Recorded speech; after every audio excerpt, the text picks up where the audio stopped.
성경에 보면 부활에 대해서 신약 성경만 이렇게 한글 성경으로 찾아보면 부활에 대한 논쟁과 예수님께서 이 땅에 오셔서 죽은 자를 살리신 일과 그리고 그들이 그때 당시 사람들이 부활관 그에 대해서 우리가 알 수가 있고 또 사도 바울께서 특별히 부활에 대해서 언급하는 그걸 보면서 요한계시록까지 첫째 부활에 대해서 언급하고 있습니다. 특별히 오늘은 교회력으로 나름대로 여러 가지 2017년 부활절 내지는 그런 것들을 행사를 하고 하는데요. 행사 같은 것은 그렇게 크게 중요하지 않습니다. 물론 어떤 날을 특별히 정해서 하나님 앞에 영광의 예배를 드리는 것도 필요하겠지만 사실 모든 시간 우리의 삶 속에서 주님과 동행한다는 것 물론 말은 쉽지만 사실 그렇게 돼야 될 것입니다. 그래서 우리가 부활이 없다는 사두개인들이 그날에 예수께 와서 하면서 특별히 사두개인들은 너무 세상의 지식에 빠져서 영적인 것이 없기 때문에 성경을 그저 교훈적으로 말했기 때문에 말씀이 있었지만 성령님의 교제와 예수님이 오셔서 가르치는 그 눈에 보이지 않는 하나님 예수 그리스도의 일곱 눈이 되신 일곱 영으로 오신 성령 하나님을 알아보지 못하기 때문에 또 영접하지 못하기 때문에 역시 사두개인들은 부활을 알 수가 없었죠. 육신적인 것만 질문했죠. 부활 때에 누구의 아내가 되느냐 이런 문제. 그러나 예수님의 답은 부활 때는 장가도 아니가고 식도 아니가고 하늘에 있는 천사들과 같으니라. 주님이 그렇게 말씀했죠. 특별히 그 예수님의 부활이 또한 이제 중요한 사건이었는데요. 예수님의 부활에 많은 사람들이 무덤에서 부활해서 거룩한 성에 들어갔다라고 기록해 놓고 있습니다. 그 다음에 예수님은 그 선한 일을 행한 자는 생명의 부활로 악한 일을 행한 자는 심판의 부활로 나오리라 이런 말씀을 하시면서 이 부활은 그 천년왕국이 지난 다음에 하나님께서 백보자 심판에서 모든 사람들을 이제 불러 올리실 때에 생명의 부활도 있고 심판의 부활 곧 불모에 들어갈 수 있는 어린 양의 생명책에 그 이름이 없는 심판이죠. 심판의 부활 둘째 부활이라고 하지만 결국은 그 사망의 부활이겠죠. 그래서 우리는 첫째 부활에 참여하는 자들이 복이 있다. 예수님을 교회 시대가 막 끝나면서 7년 대환란 오기 전에 우리가 마지막 다니엘의 70번째 주인 마지막 70번째 주 7년이 시작되기 전에 저 그리스도가 등장하기 전에 교회는 성령님과 더불어 변화받아서 또한 부활해서 하늘보좌로 주님의 소환을 받는다는 이 놀라운 그러한 우리는 그 기로에 써 있는 것입니다. 예수님이 친히 나는 부활이요 생명이요 나를 믿는 자는 죽어도 살겠고 라고 말씀하시면서 예수님 자신이 부활이요 생명이기 때문에 예수님을 따라서는 부활도 생명도 전혀 생각할 수가 없다는 것을 알 수가 있습니다. 사도행전에 성령께서 오셔서 많은 이 권능을 행하고 제자들과 함께 하셨는데요. 사도 바울은 또 로마서에도 이렇게 성결의 영으로는 죽은 자 가운데서 부활하여 능력을 하나님의 아들로 인정되셨으니 곧 우리 주 예수 그리스도 신앙하라고 하면서 주 예수님의 부활을 증거하고 있습니다. 또한 그 예수님의 부활은 바로 오늘날 예수님을 믿는 우리들의 같은 부활과 변화가 된다는 것으로 성령님과 이렇게 연결이 되어 있다는 걸 말씀해 주고 있죠. 만일 우리가 그의 죽으심을 본받아 연합한 자가 되었으면 또한 그의 부활을 본받아 연합한 자가 되리라. 그래서 공중에서 주님을 영접하게 되는 것입니다. 예수님이 오실 때 그에게 붙은 자들이 되면. 그래서 우리 주님은 이와 같이 많은 그 부활의 정점에 서 있고 요한계시록에도 주님은 나는 부활이요 생명이요 또한 사망의 음부의 열쇠를 가지신 분으로 나타나고 있습니다. 특별히 요한계시록 20장에는 이 첫째 부활에 참석하는 자는 복이 있다고 말씀하시면서 온 시대에 태어난 사람들이 바로 이 첫째 부활이 주님이 오실 때에 주님과 더불어 주님의 부르심을 받는 것이 최고의 복이라는 걸 알 수 있죠. 왜? 그들은 둘째 사망에 그들을 다스리는 권세가 없고 도리어 그들이 하나님과 그리스도의 제사장에 대해 1000년 동안 그리스도 더불어 왕으로 탄다라고 이렇게 신약 성경에 말씀이 기록되어 있습니다. 여러 가지 우리가 복음서에서는 예수님의 부활을 목격하고 막달라 마리아 가장 먼저 무덤에 가서 부활하신 예수님을 만나기도 하고, 또 엠마오로 가는 두 제자가 저들이 예루살렘에 있는 일어난 일로 인해서 고민하면서 예수님이 죽은 것만 생각하면서 엠마오로 내려가다가 부활하신 주님을 만나서 저들이 말씀을 풀어줄 때 예수님이 부활하신 옆에 동행하신다는 사실을 깨닫는 역사도 일어나고, 또한 예수님을 핍박했던 사도 바울에게도 주님이 만나주셨고, 또 500의 여러 형제들에게 일시에 나타나셔서 부활을 증거하시면서 결국은 감람산에서 부활 승천하셨고, 또한 감람산으로 다시 재림하게 되실 것입니다. 그 계시록 19장의 11절이 열린 문으로 바로 무기토 평야 그 상공, 주님이 육신적으로 이 땅에 오셔서 십자가에 못 박히신 그 땅으로 다시 우리는 주님을 따라서 백마 타고 주님을 따라서 내려오게 될 것입니다. 그러나 그러한 놀라운 사건이 있기 전에는 우리는 계시록의 특별히 4장 하늘 보좌를 보게 되는데요. 이 하늘의 열린 문으로 우리 모든 교회가 가서 가장 먼저 볼 분은 하나님 아버지를 먼저 보면서 내생물과 24장로를 보고 천천만만의 천사들을 보면서 또 보좌 앞에 유리바다가 있고, 그리고 내생물들 특별히 그 보좌를 옹이하고 있고 24장로의 특별한 모습을 볼 수가 있죠. 유리바다가 또 7 영이 또 하나님 보좌 앞에 있고요.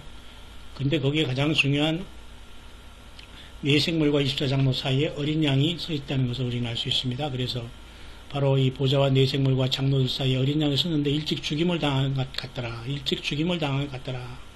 이게 바로 예수님께서 32년, 33년에 70일의 마지막을 마치시면서 이 땅에 끊어져서 없어진 자가 되어서 성령으로 이 땅에 성령으로 오순절날 오셔서 교회를 이방인에서 이렇게 신부를 만드시면서 이제 모든 것이 맞춰지면서 교회는 막는 자인 성령님과 더불어 계시록 4장 열린 문으로 이 보좌에 하늘 보좌에 올라가서 이 영원하신 우리 주 예수님을 찬양하고 경배하고 영광을 돌리게 될 것입니다. 그래서 계시록 14장에는 하늘의 시온산에 14만 4천이 하나님의 이름과 어린 양의 이름이 임하 있는 자들이 서서 주님을 영원히 찬양하는 새 노래를 부르는데, 땅에서 구속함을 받은 14만 4천년의 능히 이 노래를 배울 자가 없다라고 말씀하고 있는 거죠. 특별히 우리가 예수님이 부활을 축하하고 여러 가지 선물을 나누고 서로가 우리가 기뻐하겠지만, 하늘 보좌에서는 지금도 일찍 죽임을 당한 참으로 슬픈 모습으로 계시다는 겁니다. 우리 인간의 죄가 하나님을 죽게 했고, 하나님 예수 그리스도가 인간에 오셔서 이 땅에 오셔서 가장 그 고난의 십자가를 지면서 피를 흘리셔서 산채로 하나님께 죽으심으로 말미암아 엄청난 고통과 아픔과 그 사랑을 다 안고서 우리의 죄를 다 안고서 그 피를 씻어주시면서 아버지 앞에 그 피로서 영원한 속죄 제사를 드림으로써 우리를 구속해 주셨기 때문에 하나님은 왕관을 쓰시고 하늘 보좌에 앉아있는 모습이 아니라 어린 양으로서 또 일찍 죽임을 당한 모습으로 지금 거기 계시다는 것을 보면서 우리가 어린 양 예수님을 알지 못하면, 희생제물로 이 땅에 오신 만왕의 왕 하나님 예수님을 알지 못하면 우리는 진실로 성령님과 동행한다고 볼 수가 없습니다. 우리는 찬란한 하늘에서 면류관을 쓸 것만 생각하고 상급만 받을 것만 생각하고 의리의리한 집에 살 것만 생각하고 무슨 천천만만의 천국의 호의를 받을 것만 생각하고 하늘 그 모든 천계를 우리가 여행하면서 구경할 것만 생각한다면 우리는 속된 말로 떡줄자람을 생각하지 않는데 우리가 김치국만 마시는 참으로 겸손하지 못한 불공평한 모습이 아닐 수 없고 덜 익은 모습이 아닐 수가 없습니다.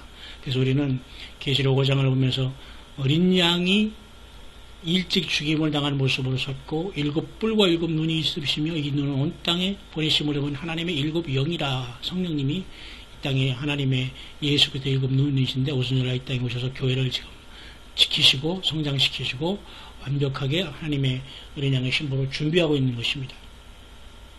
그래서 우리는 이러한 부활절기, 이스터데이 이런 게 중요하지 않습니다. 진실로 성경적으로 성경에는 어린 양이 나와서 보좌에 앉으시니 오른손에 책을 취하시는 이 사건이야말로 우주 만물이 가장 놀랍게 숨을 죽이고 바라보아야 할 놀라운 사건이 바로 이 사건입니다. 어린 양이 나와서 보좌에 앉으시니 오른손에서 책을 취하니라.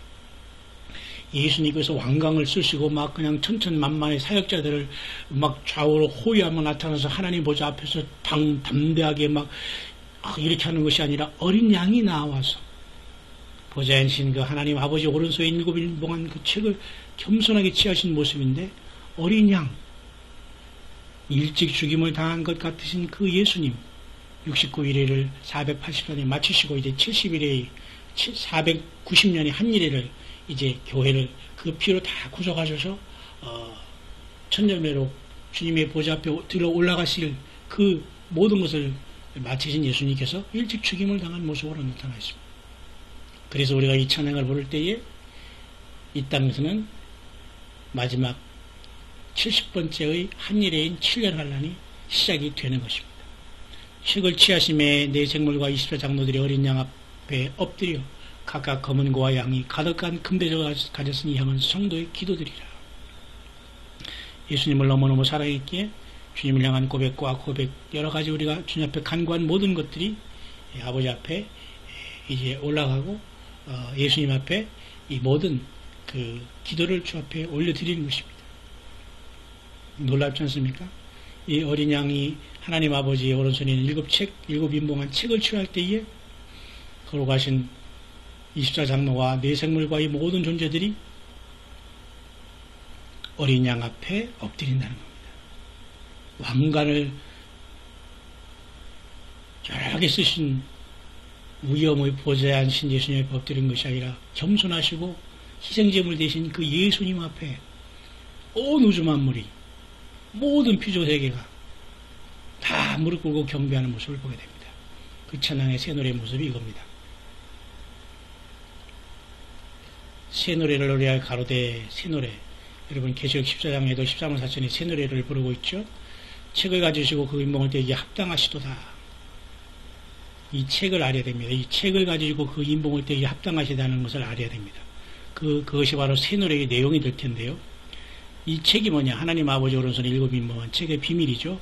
그 인봉을 떼는 것은 왜 떼야 되는 것이고 왜 합당한 분이 예수님이라는 걸 온전히 아는 자들이 바로 예수님과 동행하는 하나님의 이름과 어린 양의 이름이 있는 이 땅에 구속함을 받은 천년매들의 그 진정한 모습일 것입니다.